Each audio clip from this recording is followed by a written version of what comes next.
Hello everyone, welcome to our channel teach together. चलिए आज करते हैं हम अपने मैथ्स के यूनिट 4 का थर्ड का सेकंड क्वेश्चन, जो कि आपकी है संश्लेषण विधि। इससे पहले हम विश्लेषण विधि कर चुके हैं, और जिसने ना देखी हो तो मैं वो वाली विधि डिस्क्रिप्शन बॉक्स में डाल दूँगी, उसका लिंक आप देखिए, ठीक है ना। दोनों ही बहुत महत्वपूर्ण हैं, क्योंकि ना सिर्फ आपके एग्ज़ाम में ये आने वाले हैं, आप लोगों के ये टेट्स में भी आएंगी और 100% श्योर आएंगी, ठीक है ना।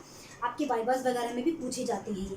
तो देखिए, जैसे कि हमने देखा था जब आप लोगों ने विश्लेषण विधि की थी, तो विश्लेषण विधि में आप लोगों को अपना माइंड लगाना पड़ा था, अपना तर्क लगाना पड़ा था। क्वेश्चन को सॉल्व करने के लिए आपको एक इकट्ठा क्वेश्चन दिया था, ठीक है। और फिर उसको देखते हुए आपने एक नई नॉलेज क्रिएट की थी, एक नया अपना वो निकाला था आंसर, जिसमें आपको कोई सहारा नहीं दिया जाता है किसी भी प्रकार का, ठीक है। तो आप अपनी नॉलेज के अकॉर्डिंग वो आंसर निकालते हैं कि आपको कितना ज्ञान है। तो अब इसमें क्या होगा, ये उसके बिल्कुल विपरीत है। उसमें आपको फॉर्मूला नहीं दिया ना, इसमें आपको एक फॉर्मूला दे दिया जाएगा कि ये लो बेटा, ये फॉर्मूला है और ये चीज़ें हैं, इसमें पुट कर दो, बस निकल गया, चलो ले लो नंबर। तो पहले जैसे हमने जो आपको फॉर्मूला देखा था, फॉर्मूला नहीं, जो उदाहरण देखा था, उदाहरण को देखते हुए पहले हम चलेंगे। देखिए यहाँ पर मैंने एक शेप ली है, ठीक है, आई होप दिख रहा होगा, जगह नहीं है, हम चला लो। तो ये क्या है, एक रेक्टेंगुलर शेप है, यानी कि आयतकार शेप है। अब इस आयतकार शेप में क्या करना है, ये आपको लंबाई चौड़ाई दी है, सभी को आता होगा। ये जो भी क्वेश्चन है, इसमें परिमाप निकालना है। परिमाप का मतलब क्या होता है कि इसके परिमाप छोड़ो, ये भी मत सोचो, ये भी मत सुनो, सोचो कि आप एक छोटे क्लास के ही बच्चे हो, ठीक है, ऐसा सोच के चलो। तो यहाँ पर हुआ क्या है कि आपको बोला जा रहा है कि भाई इसके चारों ओर ना रस्सी बांधनी है, तो कितनी रस्सी लगेगी वो बताओ, ठीक है। अब उसके बाद टीचर बोल देगी कि बच्चों पहले इसकी लंबाई लिख लो, फिर इसकी चौड़ाई लिख लो, ठीक है। फिर जो परिमाप निकालना है ना, परिमाप होता क्या है, परिमाप निकालने के लिए एक फॉर्मूला लगाना पड़ेगा, वो क्या है, 2 × L+B, यानी कि 2 गुणा में लंबाई जमा चौड़ाई, ठीक है। इतनी हेल्प कर देगी टीचर के। परिमाप का मतलब यही होगा कि इसमें कितनी रस्सी लगेगी, लेकिन इसको भी और ज़्यादा इनहेंस करके समझाया जा सकता है, लेकिन टीचर सिर्फ इतना कहे के पल्ला झाड़ेगी, क्योंकि ये संश्लेषण विधि है, इसलिए कि भाई इसका परिमाप निकालना, यानी कि कितनी रस्सी लगेगी या फिर कितनी बाउंड्री इसमें लगने वाली है। तो ठीक है, अब बच्चे क्या करेंगे, ठीक है भाई, यहाँ पर 2 गुणा करना है तो लंबाई लिखनी, तो लंबाई हो गई, चौड़ाई लिखनी, चौड़ाई हो गई। अब परिमाप निकालने के लिए भाई दे दिया टीचर ने फॉर्मूला, 2 गुणा में लंबाई जमा चौड़ाई, ठीक है जी, ये पुट कर दो, गुणा पुट कर दो, लंबाई जमा चौड़ाई करनी है तो ठीक है, 4 तो 6 कर दो, और उसके बाद 6 दूनी 12, निकल गया आंसर। अब इस क्वेश्चन में समझने के लिए बहुत कुछ था, बहुत कुछ था, लेकिन हुआ क्या कि टीचर ने नहीं समझाया, क्योंकि संश्लेषण विधि कहती ही यही है कि भाई एक छोटा सा फॉर्मूला समझा देंगे और उस फॉर्मूले के बेस पे बच्चे क्या करेंगे, अपना आंसर निकाल देंगे। तो आपने देखा कि कुछ करना नहीं पड़ा, हाथ पैर दिमाग की नसें खोलनी नहीं पड़ी, है ना। तो अब क्या करेंगे, हम पहले इसकी परिभाषा समझते हैं। परिभाषा बिल्कुल इस आपस में ये बिल्कुल अंतर्निहित हो जाएंगी, जिस प्रकार से हमने जो उदाहरण लिया है। तो देखिए, संश्लेषण का अर्थ है अलग अलग वस्तुओं को अथवा भागों को इकट्ठा करना। तो अलग अलग वस्तुएं या फिर भाग क्या थे, लंबाई कुछ थी, चौड़ाई कुछ थी, तो ये अलग अलग भाग थे, इनको हमने क्या किया, इकट्ठा कर दिया, किया ना। फिर उसके बाद हुआ क्या है, अर्थात जब वस्तु को अलग अलग भागों में विभाजित किया जाता है, तो जो लंबाई या चौड़ाई थी, हमने उसको अलग अलग पहले बांट दिया, और उन्हें फिर से मिला देने पर अब फिर क्या किया, मिला दिया। कैसे मिला दिया, फॉर्मूले का सहारा लेते हुए हमने उनको मिला दिया, और उस पर फिर जो परिवर्तन हुआ है, ठीक है, जो परिवर्तन निकल के आया, परिवर्तन क्या निकल के आया, 12 मीटर। बात है समझ में, परिवर्तन करना। इस प्रकार हम कह सकते हैं कि अलग अलग समस्याओं को, तो अलग अलग समस्या क्या थी कि भाई लंबाई कुछ थी, चौड़ाई कुछ थी, तो अलग अलग समस्याओं को फिर से जोड़ना ही क्या कहलाता है, संश्लेषण विधि, या फिर इसको इंग्लिश में एंथेसिस विधि भी बोलते हैं, आई थिंक, ठीक है।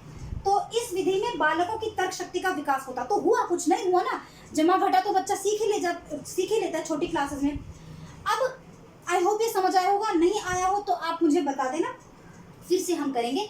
अब इसका गुण आपने देखा, गुण देखिए क्या होगा। इस विधि में समय कम लगा, कितनी फटाफट हमने कर लिया। मेहनत कम लगती है, हाँ जी। यह छोटी कक्षा में बड़ी कारगर है, बिल्कुल ठीक है। इसके साथ साथ यह विधि विद्यार्थियों को अन्वेषण करने में सहायता प्रदान करती है। अन्वेषण का मतलब क्या है, अन्वेषण का मतलब है एक प्रकार से विश्लेषण ही।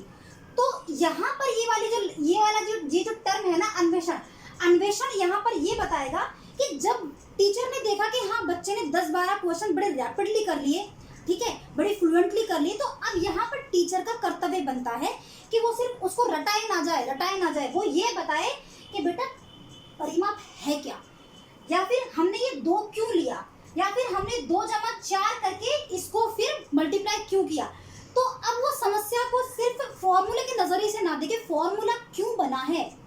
ठीक है। या फिर बच्चे को समझाए कि अगर आप इन सारे टर्म को प्लस कर देंगे ना, 4 एकम 4, 4 दूनी 8 और ये 4 के 12 तब भी आ जाएगा। तो खोल खोल के अगर उसको समझा दे तो होगा क्या कि जो बच्चे का जो माइंड है ना वो चलना स्टार्ट होगा, ठीक है।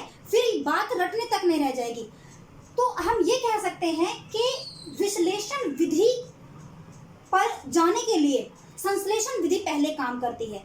आई बात समझ में? जब बच्चा संश्लेषण विधि यानी कि रट्टाफिकेशन पर आ जाता है और उसको अच्छे प्रकार से करेगा, तब बच्चा फिर अन्वेषण करना स्टार्ट कर देता है। अन्वेषण मतलब कि उसके अंदर क्या है, क्यों है, ठीक है। तो आपकी वही विश्लेषण विधि हुई।